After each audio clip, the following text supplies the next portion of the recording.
আকাশবাণী খবর পড়ছি পার্থপ্রতিম মিত্র। প্রথমে বিশেষ বিশেষ খবর।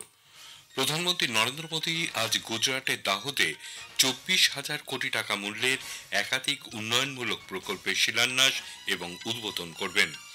প্রধানমন্ত্রী গতকাল আকাশবাণীর মন কি বাত অনুষ্ঠানে অপারেশন সিন্দুরকে দেশের সংকল্প ও সাহসের পরিচয় হিসেবে উল্লেখ করে বলেছেন, সন্ত্রাসবাদের বিরুদ্ধে লড়াইয়ে দেশ ঐক্যবদ্ধ।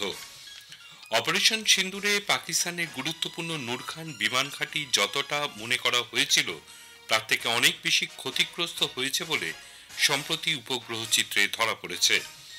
জাপানকে ছাপিয়ে ভারত বিশ্বের চতুর্থ বৃহত্তম অর্থনৈতিক দেশ হিসেবে উঠে এসেছে।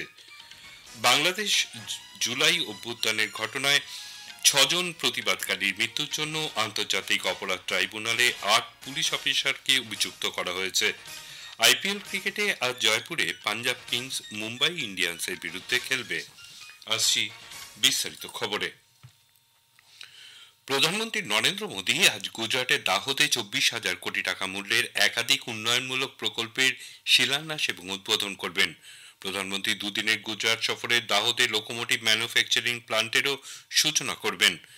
আমাদের সংবাদদাতা জানাচ্ছেন, এই কারখানায় আগামী 11 বছরে 1,200টি বৈদ্যুতিক পণ্যবাহী রেল ইঞ্জিন নির্মাণ করা হবে।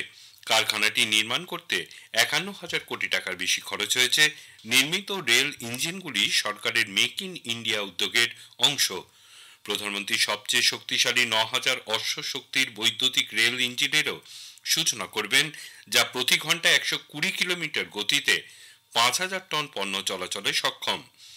পরে শ্রী মোদী ভুজে 53,400 কোটি টাকার একাধিক উন্নয়নমূলক প্রকল্পেরও শিলান্যাস ও সূচনা করবেন। স্বরাষ্ট্রমন্ত্রী অমিত শাহ আজ নাগপুরের জামটায় স্বস্তি নিবাস জাতীয় ক্যান্সার প্রতিষ্ঠানের শিলান্যাস করবেন। তিনি অপরাহ্নে কামটি ব্লকের চিচলিতে নাগপুর ক্যাম্পাসে জাতীয় ফরেন্সিক বিজ্ঞান বিশ্ববিদ্যালয়ের শিলান্যাসও করবেন। শ্রী শাহ 3 দিনের সফরে আজ মহারাষ্ট্রে যাচ্ছেন। প্রধানমন্ত্রী নরেন্দ্র মোদী বলেছেন, অপারেশন সিন্দুর বিশ্বজুড়ে সন্ত্রাসবাদের বিরুদ্ধে লড়াইয়ে নতুন আত্মবিশ্বাস এবং উৎসাহ জুগিয়েছে। আকাশবাণীতে গতকাল তার মন কি বাত অনুষ্ঠানে শ্রী মোদী বলেন, সমগ্র দেশ আজ সন্ত্রাসবাদের বিরুদ্ধে ঐক্যবদ্ধ এবং এর অবসান ঘটাতে সংকল্পবদ্ধ। তিনি অপারেশন সিন্দুর অভিযানে সেনাবাহিনী যে সাহসিকতার পরিচয় দিয়েছে তার ভূয়সী প্রশংসা করেছেন। সীমান্ত জুড়ে থাকা জঙ্গি ঘাঁটিগুলি সশস্ত্র বাহিনী যে নির্ভুল নিশানায় ধ্বংস করেছে তারও প্রশংসা করেন প্রধানমন্ত্রী। ऑपरेशन सिंदूर सिर्फ एक सैन्य मिशन नहीं है, ये हमारे संकल्प, साहस और बदलते भारत की तस्वीर है। और इस तस्वीर ने पूरे देश को देशभक्ति के भावों से भर दिया है, तिरंगे में रंग दिया है। आपने देखा होगा, देश के कई शहरों में, गांवों में, छोटे छोटे कस्बों में तिरंगा यात्राएं निकाली गई। हजारों लोग हाथों में तिरंगा लेकर देश की सेना, उसके प्रति वंदन अभिनंदन करने निकल पड़े। 21শে জুন আন্তর্জাতিক যোগ দিবস, একথা স্মরণ করিয়ে দিয়ে প্রধানমন্ত্রী বলেন, যোগাভ্যাস মানুষের জীবনের পরিবর্তন ঘটাতে পারে। গোটা বিশ্ব এখন এ ব্যাপারে উৎসাহ দেখাচ্ছে অনেক বেশি। আসন্ন যোগ দিবস উপলক্ষে বিভিন্ন প্রতিষ্ঠান কর্মসূচির মাধ্যমে এই দিনটিকে সার্বিকভাবে পালন করবে। তিনি এবছর বিশাখাপত্তনমে এ বিষয়ে একটি কর্মসূচিতে অংশ নেবেন বলে জানিয়েছেন। স্কুলগুলিতে স্বাস্থ্য সচেতনতার উপর জোর দেওয়া হচ্ছে বলে উল্লেখ করে শ্রী মোদী বলেন, সুস্থ থাকতে জীবনযাপনের অভ্যাসের পরিবর্তন জরুরি। দেশের উত্তর পূর্বাঞ্চল এগিয়ে চলেছে। সামর্থ্য, প্রতিভা সব ক্ষেত্রেই এই অঞ্চলের মানুষদের ভূমিকা বিশেষভাবে উল্লেখযোগ্য। সম্প্রতি প্রথম রাইজিং নর্থ ইস্ট সামিটে যাওয়া প্রসঙ্গে প্রধানমন্ত্রী বলেন, এই অঞ্চলের তৃণমূল স্তরের সাধারণ মানুষ আধুনিক প্রশিক্ষণের মাধ্যমে আত্মনির্ভর হয়ে উঠেছেন, রোজগারের নতুন নতুন দিশাও খুঁজে পাচ্ছেন। সম্প্রতি উপগ্রহ চিত্রে ধরা পড়েছে ভারতের অপারেশন সিন্দুরে পাকিস্তানের গুরুত্বপূর্ণ বিমান ঘাঁটি যতটা না মনে করা হয়েছিল তার থেকে অনেক বেশি ক্ষতিগ্রস্ত হয়েছে। এই বিমান ঘাঁটিটি ইসলামাবাদ থেকে 25 কিলোমিটার দূরে রাওয়ালপিন্ডিতে অবস্থিত। এটিকে ড্রোন উৎক্ষেপণে উল্লেখযোগ্য হাব বলে মনে করা হয়।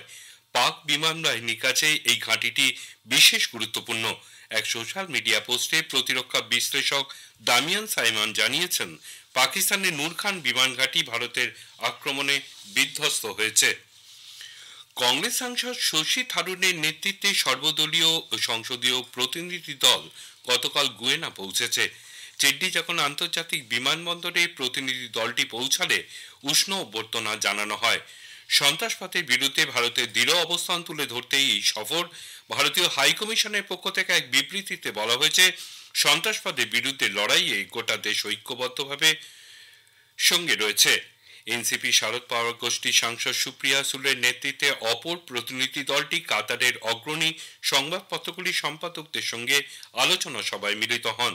প্রতিনিধি দলটি আন্তর্জাতিক বিষয় সংক্রান্ত মধ্যপ্রাচ্য কাউন্সিলের সন্ত্রাসবাদের বিরুদ্ধে ভারতের জিরো টলারেন্স অবস্থানও তুলে ধরে।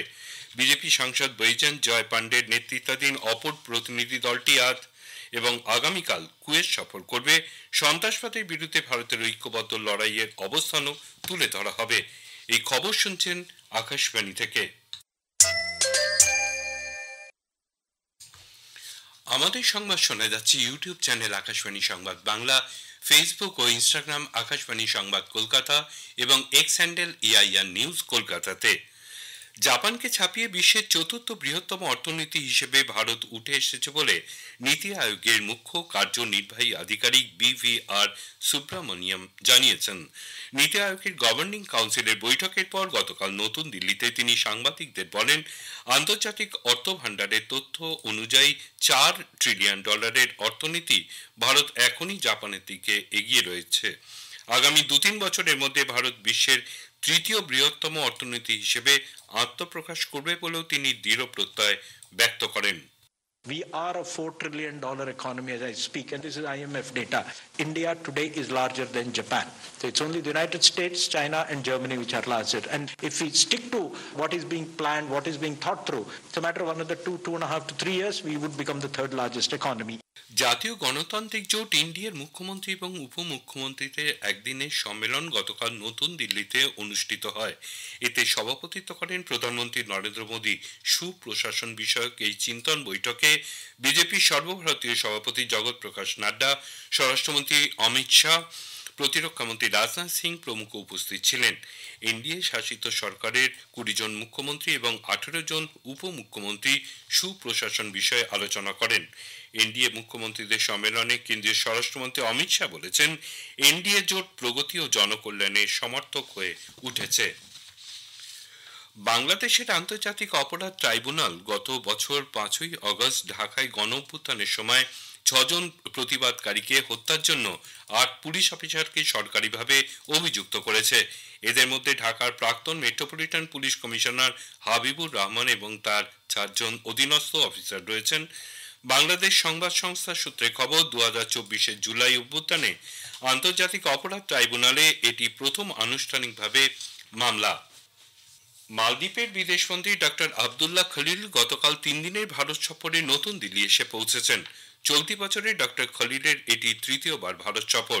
ভারত এবং মালদ্বীপের মধ্যে উচ্চ পর্যায়ে রাজনৈতিক আলাপ আলোচনার লক্ষ্যেই এই সফর বলে মনে করা হচ্ছে। ডক্টর খলিল দ্বিতীয় ভারত মালদ্বীপ উচ্চ পর্যায়ের কোর গ্রুপের বৈঠকে মালদ্বীপের নেতৃত্ব দেবেন। উপকূলীয় এবং দক্ষিণ কর্ণাটক, কেরালা, মাহে, তামিলনাড়ু, পুদুচেরি এবং কারাইকালে আজ ভারী থেকে অতি ভারী বৃষ্টির পূর্বাভাস দিয়েছে ভারতীয় আবহাওয়া দপ্তর। আইপিএল ক্রিকেট ম্যাচে জয়পুরে আজ পাঞ্জাব কিংস ইন্ডিয়ান মুম্বাইয়ের বিরুদ্ধে খেলবে। খেলা শুরু হবে সন্ধ্যে 7:30টায়। শেষ করার আগে খবরের বিশেষ অংশ আরেকবার।